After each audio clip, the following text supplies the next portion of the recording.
काय प्रश्न विचारलाय त्याचा अर्थच समजायचा नाही. एक अंदाजे उत्तरं द्यायचे आणि पेपर देऊन वापस यायचे. 4 अटेम्प्ट दिले पण पण पास नाही झाल्यामुळे मग काय झालं तरी आपण अधिकारी होणार आणि गावाकडे जाणार, अधिकारी होऊन गावाकडे जाणार, लाल दिव्याची गाडी घेऊन. पण तसं काय झालंच नाही. अजून पण आई वडिलांचा विरोधच असतो, नाही तो अभ्यास केला असतं तर अजून काहीतरी झालं असतं, आतापर्यंत पास झालं असतं, तुझ्यासोबतचे मित्र पास झालेत, क्लासहून अधिकारी झालेत. तुम्ही जर उद्याचा जर विचार करत जर बसलात, नाही मी व्यवसाय चालू केल्यानंतर तो चालन नाही चालन, ह्या गोष्टीचा जर विचार जर करत जर बसलात, तुम्ही काहीच करू शकत नाही आयुष्यामध्ये. उद्याचा दिवस उद्या बघू, पण आज काय लागतंय ते व्यवसाय करण्यासाठी 100% तुम्ही त्या गोष्टी केल्या पाहिजे. हॉटेल कसं चालवायचं ह्याच मॅनेजमेंट नावाची गोष्ट आपल्याला माहितीच नाही. फक्त हॉटेल चालवायचं एवढं डोक्यात. पण आपल्याकडे स्टाफ अभावी मॅनेजमेंट व्यवस्थित व्हायचं नाही. पण आई वडिलाचा 100% अजून पण विरोध आहे. म्हणजे तू नाही अभ्यास करायला पाहिजे होता, हे तू काय करतोय. सगळ्यात जास्त त्रास कोणाला सहन करावा लागत असेल जगामध्ये, चांगल्या वागणाऱ्या व्यक्तीला. जो चांगला वागत नाही व्यक्ती त्याच्याशी सगळे चांगलं वागतं. अधिकारी गेलं तर तुम्हाला कामच करणे, अधिकारी गेला तर तुम्हाला टाइम पाळावा लागतो. व्यवसायामध्ये तसं नाही ना, घरचे काय म्हणतील, माझ्यासोबत अभ्यास करणारे मुलं आहेत ते काय म्हणतील. तुम्ही हे जर लाज जर बाळगली तर तुम्ही पुढे जाणारच नाही. म्हणजे तुम्हाला ते थांबणंच आहे तिथं.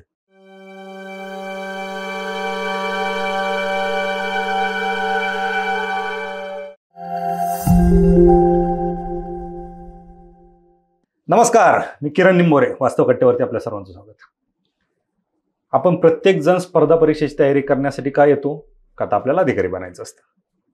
पण प्रत्येकाला एक प्रश्न मनात येऊन जातो, अधिकारी नाही झालो तर. आणि हे वास्तव आहे की प्रत्येक अभ्यास करणारा विद्यार्थी अधिकारी होऊ शकत नाही. पण नाही झालो तर काय, या प्रश्नाचं उत्तर पण आपल्याकडे नसतं. त्याचं कारण हे, कारण आपण 4-5 वर्ष 5-6 वर्ष अभ्यास केलेला असतो. आपण जे शिकलेलो आहे ते 5-6 वर्षात विसरून गेलेलो असतो. त्याच्यामुळे आपल्याला कुठे जॉब मिळत नाही. आणि व्यवसाय करायचा कुठला, तर घरच्यांनी आपल्यावर 5-6 वर्ष आधीच एवढी उधळपट्टी केलेली असते की त्यांचाही विश्वास नसतो. आता तुम्ही म्हणताना बोलतानाच निगेटिव्ह सुरुवात केली. तुम्हाला माहिती आहे की आपण MPSC ते उद्योजक ही एक सिरीज चालू केली होती. मध्यंतरी थांबली होती, परंतु आता पुन्हा एकदा आपण नव्याने ती सिरीज सुरू करतोय. आम्ही इंटरव्ह्यूमध्ये बोलत असतो की प्लॅन बी असला पाहिजेत. बऱ्याच जणांना पटत नाही ते. आणि ज्या वेळेस आपल्याला या क्षेत्रामध्ये यश येत नाही हे कळल्याच्या नंतर मात्र आपण काय करतो, कुठंतरी प्लॅन बीचा शोध घेत असतो. आज वास्तव कट्ट्यावरती अशी एक हस्ती आहे की ज्यांनी स्पर्धा परीक्षेची तयारी केली, 5-6 वर्ष स्वतःला आजमावलं, आणि ज्या वेळेस त्यांना कळलं की नाही हे क्षेत्र आता आपल्यासाठी नाही, त्यांनी स्पर्धा परीक्षेचा नाद सोडला आणि त्यांनी त्यांचा स्वतःचा व्यवसाय सुरू केला. ते हॉटेल व्यवसायात आले, त्यानंतर ते हॉस्टेल व्यवसायात आले, आणि आज ते एक यशस्वी उद्योजक म्हणून स्वतःला अभिमानाने या समाजामध्ये वावरताना आपण पाहतो. असे गणेश खाटणे सर आपल्यासोबत आहेत. सर, वास्तव कट्ट्यावरती नमस्कार. जरा जास्त बोललो, लांबलचक बोललो. त्याचं कारणही तसंच आहे की अतिशय जिव्हाळ्याचा विषय. स्पर्धा परीक्षेची तयारी करणं, अधिकारी झाल्याच्या नंतर त्यांचे इंटरव्ह्यू तर असतातच, त्यांचं स्वागत असतंच. प्रत्येकजण अधिकारी बनण्यासाठी येत असतो. अर्थात प्रत्येकाचं स्वप्न साकार होत नाही. त्यातले तुम्ही एक. का आले होते या क्षेत्रात? माझं 10वी झाल्यानंतर जेव्हा मी सायन्सला ॲडमिशन वगैरे घेतलं तेव्हा कळालं की आपली परिस्थिती हालाकीचीच आहे. आपण सायन्स मधनं जर आपण इंजिनिअरिंग किंवा मेडिकल साईडला जायचं जर म्हटलं तेवढी आपली आर्थिक कॅपॅसिटी नव्हती की आपण पुढचा खर्च झेपू शकतो. मग माझे चुलत भाऊ असतील किंवा माझा मोठा भाऊ असेल, ह्यांनी पहिल्यापासूनच स्पर्धा परीक्षेची तयारी करून अधिकारी बनण्याचं त्यांच्यामध्ये म्हणजे ते ध्येयच होतं त्यांचं. मग त्यांचं बघून मी त्यांच्यासोबत राहून स्पर्धा परीक्षेचे तेव्हा काही वातावरण बीडसारख्या ठिकाणी वातावरण नसताना पण एक हळूहळू एक स्पर्धा परीक्षेचा अभ्यास चालू केला. मग त्यातनं एक जे स्पर्धा परीक्षेचं जे वातावरण पाहिजे होतं तेव्हा मोठ्या भावाने सांगितलं की नाही, आता आपण बीडसारख्या ठिकाणी आपण जर UPSCची किंवा MPSCची जर तयारी जर करायला जर गेलं तर आपल्याला प्रॉपर ते मार्गदर्शन भेटणार नाही. मग मी माझ्या काही माझे मित्र होते बीडमध्ये अभ्यास करताना, मला त्यांनी पुण्यामध्ये काही नामवंत अकॅडमीचे मला नावं सांगितली. मी पुण्यामध्ये आल्यानंतर अकॅडमी जॉईन केली, UPSCचा अभ्यास चालू केला. अच्छा, म्हणजे UPSCची तयारी करत होते? हां. बरं. म्हणजे त्यासाठी पुण्यात आले तुम्ही? त्यासाठी पुण्यात आलो UPSC करण्यासाठी. UPSCचा किती वर्ष अभ्यास केला? युपीएससीचा जवळजवळ मी 6 वर्ष अभ्यास केला. 6 वर्ष युपीएससीचा अभ्यास करत Yes. होते. काय कुठं जात होते का नाही जवळ?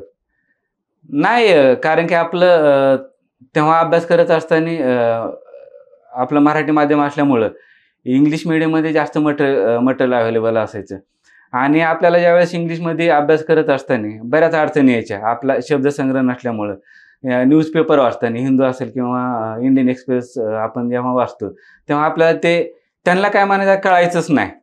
मग कुठंतरी जेव्हा युपीएससीची प्रिलिम्स वगैरे असायची तेव्हा ते आपल्याला हिंदी पण जमायची नाही आणि इंग्लिश पण जमायची नाही. त्यामुळे काय व्हायचं की आपल्याला जो काय प्रश्न विचारलाय त्याचा अर्थच समजायचा नाही. एक अंदाजे उत्तरं द्यायचे आणि पेपर घेऊन वापस यायचे. आम्ही हे रुटीन चालूच राहिलं. जवळजवळ 4 अटेम्प्ट दिले पण पण पास नाही झाल्यामुळं मग 2018 मध्ये 2018ची प्रिलिम दिल्यानंतर तरी पण युपीएससीचा अभ्यास चालू होता. मग काही राजेशिवायचा पण त्या वर्षी अटेम्प्ट दिला पण त्यामध्ये पण काही झालं नाही. त्यानंतर मग सुरुवात कधी केली होती? 2012ला. तेव्हाच वाटलं होतं का अधिकारी होणारच? तेव्हा एक वातावरणच होतं, म्हणजे एक कॉन्फिडन्स असायचं की नाही आपण काय झालं तरी अधिकारीच, म्हणजे ते अंगात भिनलेलं असायचं. काय झालं तरी आपण अधिकारी होणार आणि गावाकडे जाणार, अधिकारी होणार गावाकडे जाणार, लाल दिव्याची गाडी घेऊन. पण तसं काय झालंच नाही. आणि त्यावेळेस असा कधी विचार आलता का की जर नाही झालो अधिकारी तर? नाही, तेव्हा हा विचार यायची कधी गरजच पडली नाही. अधिकारी होणार हे फिक्स माहितीच होतं. पण त्यानंतर मग जसं हळूहळू आपण 1-2-3 वर्ष अभ्यास करत गेल्यानंतर की नंतर कळालं की नाही कुठेतरी कॉन्फिडन्स कमी झाला. कॉन्फिडन्स कमी होत असताना मग आपल्याला प्लॅन बी मध्ये काय करायचं ते हे पण काहीच माहित नाही. फक्त आपल्याला हे नाही झालं तर काय करायचं. पण घरच्यांचं एक प्रेशर असायचं, नाही आपल्याला अभ्यास चालू ठेवायचा, ह्या वर्षी नाही किंवा पुढच्या वर्षी म्हणजे पास होऊच आपण, अधिकारी होईल त्यामध्ये. पण एक स्वतःला माहित होतं की नाही आपण आता कुठेतरी थांबलं पाहिजे. घरच्यांची अपेक्षा जरी असेल हे आपल्याला पण कळायला पाहिजे की आपली कॅपॅसिटी आहे की नाही. मग ह्या सगळ्या गोष्टीचा विचार करून मग घरच्यांचं असं चालू होतं की आपण काहीतरी पुण्यासारख्या ठिकाणी मोठ्या भावाचं चालू होतं की आपण हॉटेल वगैरे चालू करू किंवा मेस चालू करू.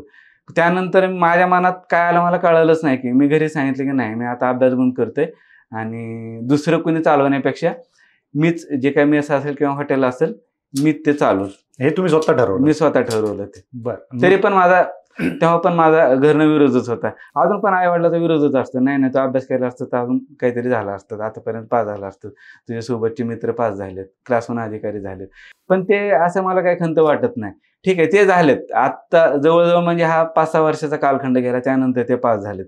पण मला माहिती आहे कॅपॅसिटी, मी 10-12 वर्ष म्हणजे ह्या स्पर्धा परीक्षेसाठी देणं माझ्यासाठी अशक्यच होतं. नसतं झालं तर आता इथनं पुढं व्यवसायामध्ये जर मला काय करायचं असेल तर त्याच्यासाठी मी पण तेवढं कॅपेबल राहिलो नसतं. म्हणजे मी एक फ्रस्ट्रेशन डिप्रेशनची जी स्टेज आहे मी त्यामध्ये गेलो असतो. असे पाहता तुम्ही मुलं अजून भरपूर आहेत, माझ्यासोबत अभ्यास करणारे पण भरपूर आहे. जवळजवळ मला तर वाटतं 9-10ला आलेल्या अजून पण काही मुलं बघतो मुली बघतो तरी पण अभ्यास करतात आणि तेवढा कॉन्फिडन्स असतो की त्यांना नाही ह्या वर्षी मी प्रिलिम देईल आणि इंटरव्ह्यू देऊन मी अधिकारी होणारच. ज्यांना पाहून किंवा जे तुमच्यासोबत बीडला अभ्यास करत होते तुम्ही नंतर पुण्याला आले ते काय करतात आता? काय झालेत म्हणजे कोणी ग्रामसेवक तलाठी झालेत. माझा काही दुसरा एक मित्र आहे रमाकांत दस म्हणून, तो आता मुंबईसारख्या ठिकाणी बरेच चांगल्या NGO असेल किंवा मंत्रालयामध्ये एखाद्या मंत्र्यासोबत काम करतात ते. अच्छा. तुमचे बंधू काय करतात आता? माझा आता मोठा भाऊ संभाजीनगरला PSI म्हणून. अच्छा, म्हणजे ते अधिकारी झाले? ते अधिकारी. त्यांना पाहूनच तुम्ही अभ्यास सुरू केला होता? हा, तो कॉन्स्टेबल असताना. ओके. अच्छा, म्हणजे ते डिपार्टमेंट थ्रू. अच्छा, म्हणजे तुमच्या घरात तसं वातावरण होतं पहिल्यापासून? नाही, तो डिपार्टमेंट थ्रू नाही, बाहेर न झाला तो PSI. अच्छा, म्हणजे MPSC थ्रू डायरेक्ट एक्झाम देऊन तो PSI झाला. अच्छा, म्हणजे घरातलं स्वप्न तर घरच्यांचं तरी पूर्ण झालं, घरच्यांचं एक अधिकारी घरात झाला. तर आता व्यवसायात उतरले, एवढं सोपं असतं का?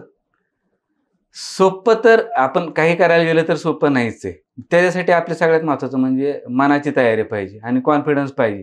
तुम्ही जर उद्याचा जर विचार करत जर बसलात, नाही मी व्यवसाय चालू केल्यानंतर तो चालेल नाही चालेल, ह्या गोष्टीचा जर विचार करत बसलात तुम्ही काहीच करू शकत नाही आयुष्यामध्ये. उद्याचा दिवस उद्या बघू, पण आज काय लागतंय ते व्यवसाय करण्यासाठी 100% तुम्ही देऊन त्या गोष्टी केल्या पाहिजे. नवीन तुम्हाला जर व्यवसाय जर चालू केला करायचा जर असेल, तुम्हाला त्या व्यवसायाबद्दल नॉलेज पण असलं पाहिजे. मला शून्य नॉलेज असताना पण तो व्यवसाय मी चालू केला. कसा? हॉटेल म्हणजे हॉटेलचं मला काय हेच नाही, गंधच नाही. मग काय केलं काय? मग कसं सुरुवात कशी केली हॉटेलची? सुरुवात कर्वेनगरला हॉटेलची सुरुवात केल्यानंतर तिथं मग असंच ओळखी पाळखीने मित्रांना वगैरे कॉल करून किंवा मग मोठ्या दादाचे जे थोडाफार स्टाफ असतो बीडचा, पण त्याच्या ओळखीनं सुरुवात झाली. त्यांनी स्टाफ पाठवला, हॉटेलची सुरुवात झाली. कर्वेनगरला 3 महिने चाललं, पण तिथं काय व्यवस्थित आपला व्यवसाय व्यवस्थित न झाल्यामुळे मग आपण पेठेमध्ये शिफ्ट केलं. पहिलीच प्रिलिम तिकडे फेल झाले, तिथं बी अपयशच आलं. हा, मग पेठेमध्ये पेठेमध्ये आपण 25 डिसेंबर 2019ला चालू केलं. तिथलं आपण 3 महिन्यानंतर सदाशिव पेठेमध्ये नवी पेठेमध्ये शिफ्ट केलं आपण. तिथे शिफ्ट केल्यानंतर पहिल्या दिवसापासूनच भरपूर रिस्पॉन्स होता. पण आपल्याला हॉटेल कसं चालवायचं ह्याच मॅनेजमेंट नावाची गोष्ट आपल्याला माहितीच नाही. फक्त हॉटेल चालवायचं एवढं डोक्यात. रिस्पॉन्स भरपूर होता, पण आपल्याकडे स्टाफ अभावी मॅनेजमेंट व्यवस्थित व्हायचं नाही. मग त्याच्यामुळे सगळं गोंधळच व्हायचा. ऍक्च्युअल मध्ये आपण काय चालवायला पाहिजे, तुमची डिमांड काय आहे, म्हणजे लोकांची डिमांड काय ना आपण चालवतं काय हे आपल्याला समजलंच नाही. तेव्हा आपण जेव्हा प्रॉपर हॉटेलच कस्टमर होतं तेव्हा आपण मेस चालवत बसलो. हा, तो आपला म्हणजे सगळ्यात चुकीचा डिसिजन असेल तेव्हाचं पण. आणि व्यवस्थित गाईड करणार आपल्याला कोणीच नव्हतं. कुणी काही सांगितलं की तेच करत बसायचं.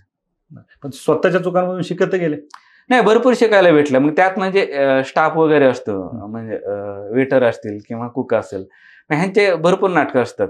त्यांच्या जर मनाला आलं आपल्याला उद्या नाही यायचं तर नाही, मग त्यांचं पेमेंट आपल्याकडे असेल नसेल त्यांना काही फरक पडत नाही. तेव्हा हे चॅलेंजिंग असतं आपल्यासाठी. उद्याचा दिवस आपल्याला कसा चालवायचा आहे, नवीन स्टाफ वगैरे असेल कसा ऍडजस्ट करायचा आहे, ते खूप चॅलेंजिंग. हॉटेल लाईन मध्ये तरी खूप म्हणजे मोठी समस्या येते सध्या तरी. बरोबर आहे. अरे ज्यावेळेस स्पर्धा परीक्षेचा अभ्यास सोडून तुम्ही व्यवसाय करायचं ठरवलं, म्हणजे आता हॉटेल टाकायचं ठरवलं, तुम्ही मेस सुरू केली, असा विरोध नाही झाला घरून? अधिकारी बनाय गेलता, आता हॉटेल चालवणार का? मोठ्या भावाचा विरोध राहिलाच नाही कधी. म्हणजे ठीक आहे आता तू चालू केलंय तर कर, त्याचा 100% आपल्याला सपोर्ट असायचं. पण आई वडिलाचा 100% अजून पण विरोध आहे. म्हणजे तू नाही अभ्यास करायला पाहिजे होता, हे तू काय करतोय, म्हणजे पाहिजे तेवढं. आता हे घरच्यांना जर आपण जर सांगायला जर गेलं मी असं करतोय तसं करतोय, ते गावाकडल्या लोकांची एक जी आपल्या पिढीची विचार करण्याची पद्धत आहे आणि त्यांची जी त्यांच्या पिढीची जी विचार करण्याची पद्धत हे मॅचच होत नाही. जमेल का नाही, हा जमेल का नाही.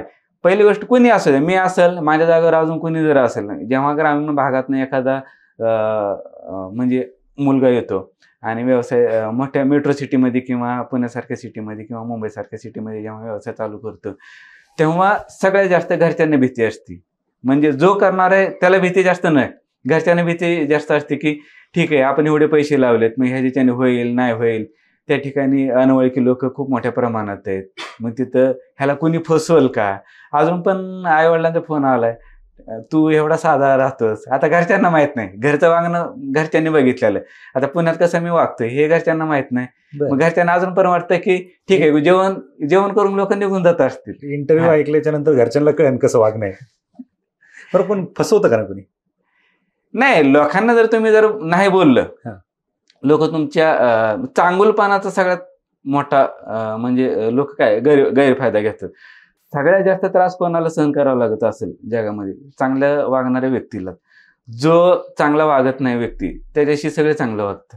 बरं, काय सांगाल, म्हणजे ज्यावेळेस तुम्ही आता हॉटेल सुरू केलं सदाशिव पेठेत, तुम्ही आधी कर्वेनगरला सुरू केलं, परत सदाशिव पेठेत सुरू केलं, तुम्ही आधी मेस चालू केली, तुम्हाला नंतर कळलं की आपण हॉटेल सुरू केलं पाहिजे. आत्ता काय परिस्थिती? नाही, आता हा 4-5 वर्षाचा जो आपल्याला अनुभव आलेला आहे, नंतर हॉटेल ज्यावेळेस आपण चालवत असताना तेव्हा कळालं की नाही आपण स्टाफवर डिपेंड राहणं चुकीच्याच गोष्टी. मग पिरंगुटला जेव्हा आपण लॉकडाऊन नंतर नवी पेठेमध्ये जेव्हा आपण चालू केलं होतं तेव्हा पहिलं लॉकडाऊन लागलं, त्यामध्ये काय सगळेच व्यवसाय बंदच. तुमची काय परिस्थिती होती? नाही, बंदच केलं होतं. तेव्हा आपण नवी पेठेमध्ये काय 2 महिने चालवलं आणि बंदच केलं. त्यानंतर आपण पिरंगुटला एक चालू केलं होतं. मग आपण नवी पेठेतलं बंद करून आपण पिरंगुटचं म्हणजे कंटिन्यू केलं. मग मी तिथलं चालवत असताना स्टाफचा खूप प्रॉब्लेम असायचा. कधी सकाळ सकाळ उठलं की मग ते भीतीच असायची हे जातंय का काय हा न सांगता कुठं पण जाणं. मग हे खूप धोकादायक असतं. मग एक वेळेस काय झालं की जो आचार्य तो निघूनच गेला. मला काय सांगितलंच नाही की मी बाहेर चाललोय आणि सुट्टी द्या. काय आपल्याला तर तेव्हा काय जमतच नाही, सुट्टी द्यावं लागली असते न सांगता गेल्यानंतर. तेव्हा मी ट्रायल केली. माझ्यासोबत कामाला मुलगा होता आणि दुसरा एक तंदूर बनवणारे जे वस्तू होते. मी ट्राय केला की नाही हे गेले, पण एक आपण ट्रायल करू आपल्याला जमतंय का. पण पाहिजे तसं जमलं नाही. पण ठीक आहे, तो दिवस काढला कसा तरी. मग मी काय केलं की माझ्या डोक्यात होतं की नाही आता आपण शिकलं पाहिजे. ज्या वेळेस आचारी भाज्या बनवणार किंवा मसाला बनवणार, मी स्वतः सांगायचो की नाही ठीक आहे, मी रिकामा आहे, मी बनवतो. मग ह्याच्यातनं काय झालं की मला कशाचं किती मेजरमेंट घ्यायचे, म्हणजे कोणता मसाला किती टाकला पाहिजे, ह्या सगळ्या गोष्टीचा मला अंदाज आला. मग नंतर भीतीच गेली. एखादा म्हणला ना आचार्य नाही ठीक आहे मला जायचंय, मी कधीच अडवत नाही. आज पण अडवत नाही. कामगार कोणी पण असू द्या. कारण की आपल्याला आपली पण तेवढी ताकद आहे की नाही स्वतःला सगळं जमतं. मी ते शिकून घेतले. किचन मध्ये स्वतः सगळ्या गोष्टी जमतात. म्हणजे आचार्याची ही भीती नाही भीतीच नाही. तो म्हणजे एक दिवस काम केलं काय आणि आपल्यापाशी 10 वर्ष काम केलं काय, आपल्याला काय फरकच पडला. आचार्य तुम्हाला ब्लॅकमेल करू शकत नाही करू शकत. कारण त्याला माहिती आहे ना स्वतः मालकालाच येते. त्यामुळे आपलं ह्यांना ब्लॅकमेल करणं किंवा ह्यांना अडवून बघणं म्हणजे हे आपल्यासाठीच धोकादायक आहे. बरोबर. काय सगळ्यात मोठ्या काय अडचणी आल्या तुम्हाला ह्या गोष्टी करत असताना? सुरुवातीपासून तुम्हाला जर म्हणजे हॉटेल जेव्हा आपण चालू करतो ना, तुम्हाला जसं मागाशी सांगितलं मी तुम्हाला जे कामगारांची जुळवाजुळव असते ते खूप मॅटर करते. ती सगळ्यात मोठी अडचण तीच आहे. आणि सगळ्यात मोठी अडचण काय असेल तर तुम्हाला कॉस्टिंग. तुम्हाला म्हणजे 1 किलो मटेरियल आणल्यानंतर किंवा एखादा मसाला आणल्यानंतर तुम्ही त्याच्यामध्ये तुमचा किती व्यवसाय झाला पाहिजे हे तुम्हाला नॉलेजच पाहिजे त्या गोष्टीचं. नाहीतर काय आणलंय तुम्ही 10 किलो आणि त्याच्या झाला 10,000चा म्हणजे जे काउंटर असेल ते जर होत असेल मग काय नाना तोटा ह्याच्यावर चालणं कधी कधी लॉसमध्ये पण जातं. हे तुम्हाला जर अंदाज जर नसेल मग ह्या सगळ्या गोष्टीवर रिसर्च करून मग तुम्हाला कळायला पाहिजे की ठीक आहे आपण 200 रुपयाची प्राईस जर ठेवली, लोकांना आवडतं जेवण, ह्या सगळ्या गोष्टी खऱ्यात, पण मिनिमम आपल्याला 50% तरी राहिले पाहिजेत. ह्या हिशोबाने सगळ्या ओव्हरऑल मार्केटचा आपण अंदाज घेऊन ती किंमत ठेवलेलीच असते आणि त्यानुसार मग ते आपण सगळ्या ह्या गोष्टीचा काय म्हणतो आपण ताळमेळ घडून आणून मग ते. सध्या काय काय मिळतं बरं आपल्याकडे? सगळ्यात जास्त आता शेवगा चालतो. म्हणजे तो पीक पॉइंट आहे सध्या. म्हणजे शेवगा तुम्हाला जर उदाहरणार्थ 100 रुपयाचा जर दिवसाचं काउंटर जर झालं 75 रुपये तुम्हाला शेवग्याचे मिळतात. म्हणजे शेवगा फेमस आहे. आणि बाकी अजून काय? बाकीचं मग वांग चालतं, बैंगन मसाला असेल किंवा शेवभाजी असेल, चिकन असेल, अंडा असेल, ह्या सगळ्या गोष्टी आपल्याकडे चालतात. म्हणजे दोन्ही व्हेज नॉनव्हेज दोन्ही पण चालतं. आणि मेस आहे आता? नाही, मेस कम्प्लिटली बंदच केली. अच्छा. कारण की मेस चालू ठेवायचं एकच कारण, बंद करण्याचं एकच रिझन आहे की जो मेनू कार्ड मधलं ऑर्डर देणारा जो व्यक्ती आहे त्याच्यामध्ये पेशन्स आहेत. पण जेव्हा तुम्ही मेस चालवता तेव्हा तुम्ही महिन्याचे त्यांचे जे जेवायला येणार आहेत मेसवाले त्यांचे आपण गुलामच असतो. कारण की सगळ्यात आधी त्यांना लागतं जेवायला. मग ह्यातनं काय होतं, जो आपला प्रॉपर जो फोकस आपला मेनू कार्डवर ते लोकांपर्यंत पोहोचतच नाही. मग आपण जर मेसचं जर चालू केलं, पहिली गोष्ट मेसमध्ये परवडतच नाही, पैसेच भेटत नाहीत त्यामध्ये. मग आपलं ह्याच्याकडलं जे आता आपल्या मेनू कार्डमध्ये जसं तुम्हाला सांगितलं व्हेज किंवा नॉनव्हेजचं जे आपलं जे प्रॉपर पहिल्यापासून टार्गेटच आहे की त्याच्यावर फोकस करायचं आहे, मग त्याच्याकडं मोठ्या प्रमाणात दुर्लक्ष व्हावं लागलं. आणि त्यातनं काय होतं की ज्यावेळेस मेस चालवतो तेव्हा मग आपण 1 आणि 2 दिवसाचा भरपूर घोळ असतो. त्यामुळे मी गावाकडे गेलो होतो, सुट्टीला गेलो होतो, कधी कधी काय व्हायचं की जेवण जायचे पण सांगायचे की नाही आम्ही जेवलोच नाही. आणि आपण पहिल्यापासनं खाण्याच्या बाबतीत म्हणजे कोणाला काय बोललोच नाही की नाही तू जेवलाच होता. ते काय भांडणं करण्यात काही उपयोगच नाही. काय गोष्टी न बोलता ते बंद केलेल्या कधी पण बरे असतात. तुमचे आई वडील जे म्हणत होते की तू एवढा भोळा आणि तुला कोणी फसवून जाईन कळणार नाही, ते होतं ना? नाही, होतंय म्हणण्यापेक्षा कसं असतं, आपण एक माणुसकी म्हणतो ना आपण, कोणती व्यक्ती म्हणजे किती आपण निर्दय जरी असेल तरी एक भावना असतातच कुठं ना कुठं. तुम्हाला त्याच्या पुढे तुम्हाला कमजोर व्हावंच लागतं तुमच्या भावनेपुढे. तशातलाच एक प्रकार आहे. आपण काय विचार करतो की नाही ठीक आहे आपण त्या फेजमधनं गेलोत म्हणून तर आपण भावनिक होतो, पण ते आता नाही होत. आता जर म्हटलं ना माझ्यासारखा जर कठोरपणे बोलतोच पण नंतर जर मी आता एखादा जरी म्हटला ना, नाही 200 रुपये झाले आणि तुम्हाला 150 रुपये, मी काहीच बोलत नाही. पण सेकंड टाइम पहिलं क्लिअर करतो की ठीक आहे, एवढं देणार असेल तर जेवायला बस, नाही जेवलं नाही आलं तरी चालतंय, राग आला तरी चालत. पण ते नंतर झंझट नकोय की मी एवढंच खाल्लं आणि मी एवढेच पैसे पे करणार आहे, मी ह्याच्या ओळखीचं त्याच्या ओळखीचं आहे. मी ते घेणं देणार नाही आपल्याला काही. बरोबर. बरं, मध्यंतरी म्हणजे बऱ्याच वेळा आम्ही पाहत असतो जीवाना गाव म्हणजे मित्र तुमचे कायम बिंदुसरा जेवण, बिंदुसरा कायम व्हिडिओ असतात तुमच्या हॉटेलमध्ये, भरपूर व्हिडिओ असतात. काय रिझन आहे? तसं तर आमची 2019 पासून जसं हॉटेल चालू केले त्यांच्या हातानेच ओपनिंग झालेली.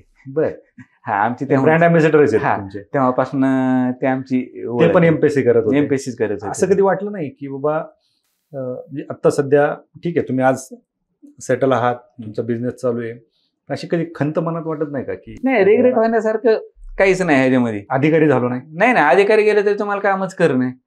अधिकारी गेला तर तुम्हाला टाइम पाळावा लागतो. व्यवसायामध्ये तसं नाही ना. तुमचं जर प्रॉपर जर सिस्टम जर असेल, तुम्ही काय 1 दिवस गेला काय 10 दिवस बाहेर गेला काय, तुमचं ते सिस्टम चालणारच आहे. पण असं नाही होत की तुम्ही अधिकारी झाल्यानंतर ठीक आहे 10 दिवस तुम्ही ऑफिसलाच गेला नाही तर तुम्हाला कोणी विचारणार नाही. विचारणार आहेच आहे ना. आता बाकी डिपार्टमेंट असतील की एक टाइम असेल किंवा 10 ते 6चं ऑफिस असेल किंवा 9 ते 5चं ऑफिस असेल, तर तुम्ही आता जर बघितलं जर पोलीस डिपार्टमेंटचं, आता माझ्या घरातच बघतोय मी पण पाहतो, कधी पण फोन आला तर तुम्हाला जाणंच आहे ना. बरोबर. तुम्ही तिथे सिनियर लोकांना नाही म्हणू शकत की नाही आता मला कंटाळा आला आणि मला थोडं झोपू द्या, मी उद्या येतो किंवा 2 तासांनी येतो. नाहीच आहे, तुम्हाला त्या मोमेंटला तुम्हाला तिथे हजर राहणं गरजेचंच आहे. ते पण तसं व्यवसायामध्ये जर बघितलं तर तसं नाही. माझं काय आता 12ला हॉटेल चालू होतं, मी म्हणलं 1ला येणार आहे, मला कोणी विचारणार नाही. हॉटेल तो व्यवसाय तर चालूच राहणार आहे, त्याच्यामध्ये काय अडथळा येणारच नाही. हा, फरक कुठं पडतं, जे तुमच्या ओळखीचे असतील म्हणजे खास तुम्हाला बघून जे जेवायला येणारे असतात, असे भरपूर लोक असतात, तिथं तुम्हाला फरक पडतो. हा, हॉटेलमध्ये आल्यानंतर ठीक आहे तुम्हाला फोन करणार, तू नाही येतं. समजा मी जर विचारलं नाही काय काम आहे, नाही जेवायला आलो होतं, आपण म्हटलं नाही ठीक आहे मी सांगतो हॉटेलमध्ये पोरांना, ठीक आहे जा जेवण करून, पण ते जेवत नाहीत ना. बरोबर. हा, तो एक आपल्याला काय म्हणतो निगेटिव्ह पॉईंट आहे आपल्यासाठी. सगळं झालंय, आपण एवढं चर्चा करतोय, हॉटेलचं नावच सांगितलं नाही. हॉटेल बिंदुसारा हे जे नाव आहे, बिंदुसारा नाव का ठेवलं? बीडला एक मुख्य नदी आणि एक बिंदुसारा नावाने मोठा डॅम आहे, मग त्या नावावरनं आपण ते नाव ठेवलेलं आहे. ऍक्च्युअली ते युनिक आहे. तुम्ही आज गुगलला जर सर्च केलं तुम्हाला बिंदुसारा दिसेल. बिंदुसारा तुम्हाला आउट ऑफ महाराष्ट्र किंवा आउट ऑफ पुणे हे तुम्हाला नावं दिसणार नाही. बिंदुसाराचं जेव्हा सर्च करणार लोकेशन तुम्हाला नवी पेठचं दाखवणार. क्या बात आहे. आणि हा बोला. आणि तुम्हाला खास सगळ्यात महत्वाचं म्हणजे जो मराठवाड्यातला क्राऊड असेल म्हणजे त्यांना काय ओळख सांगायची गरज नाही.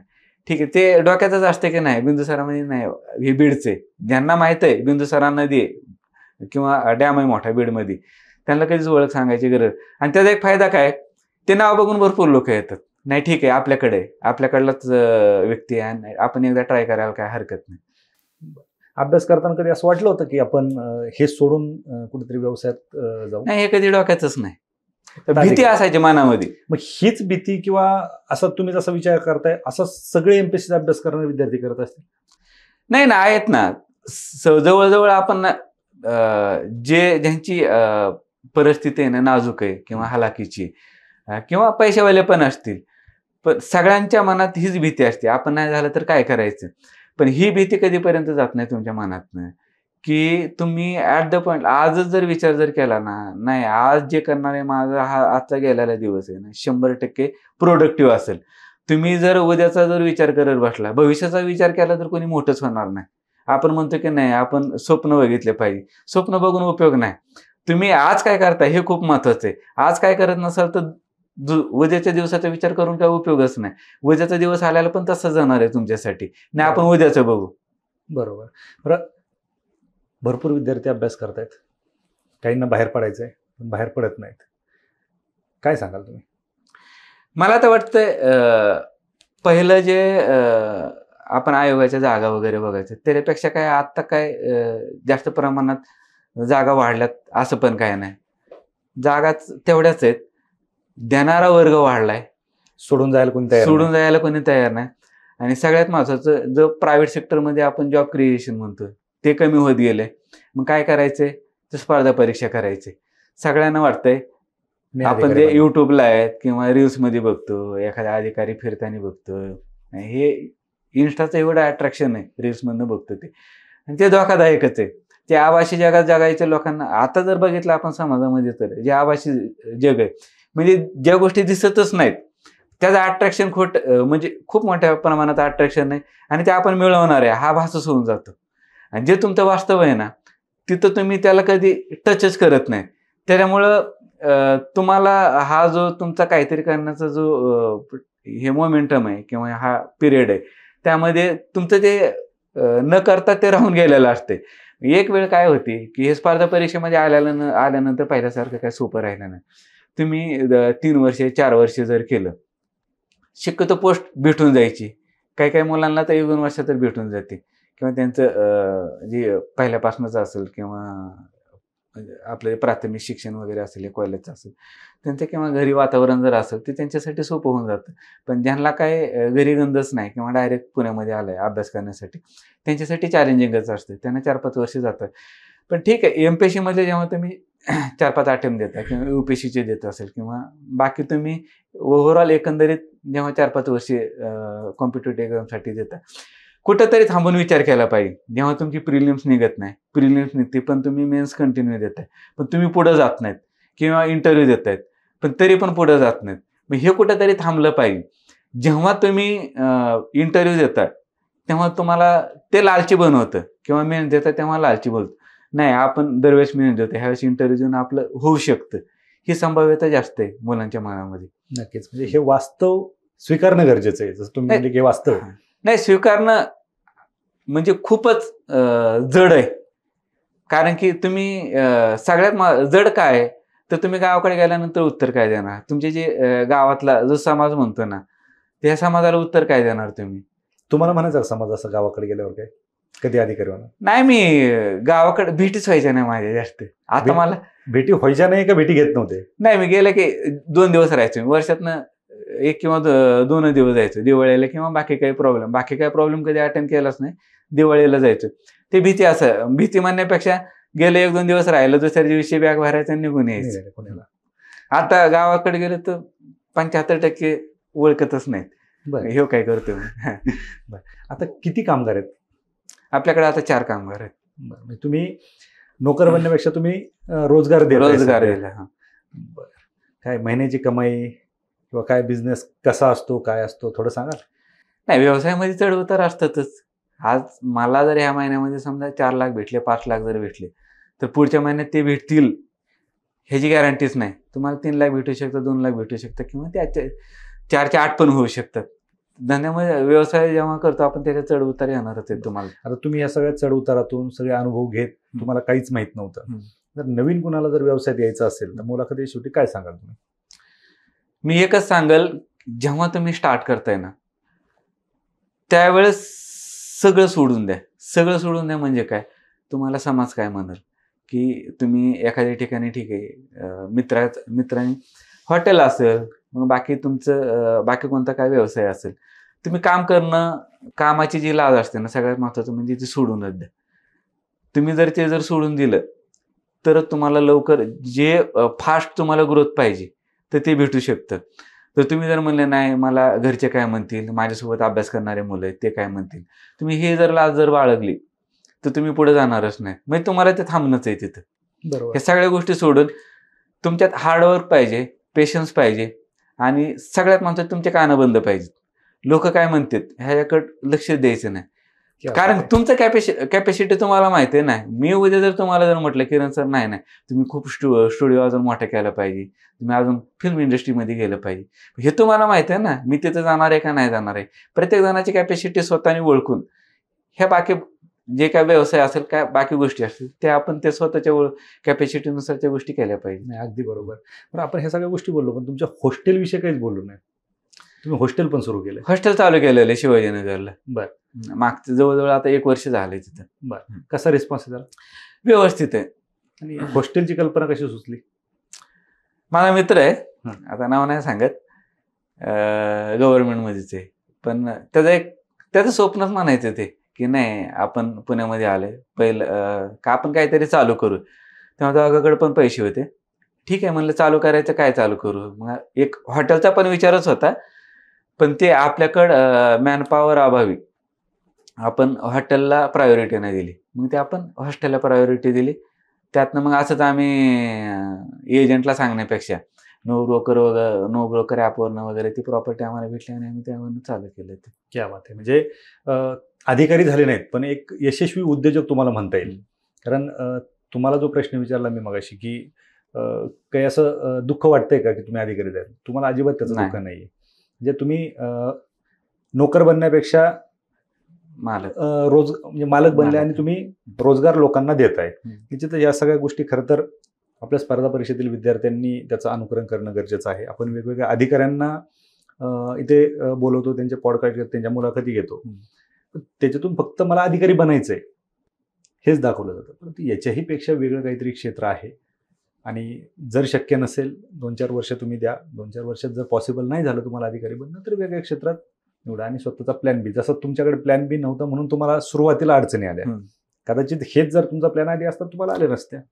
नक्कीच तुम्ही वास्तव कट्ट्यावरती आलात आणि खरं तर स्पर्धा परीक्षेच्या विद्यार्थ्यांना बहुमूल्य सल्ले देत तुम्ही तुमचा प्रवास सांगितला. त्याबद्दल तुमचा खूप खूप आभार.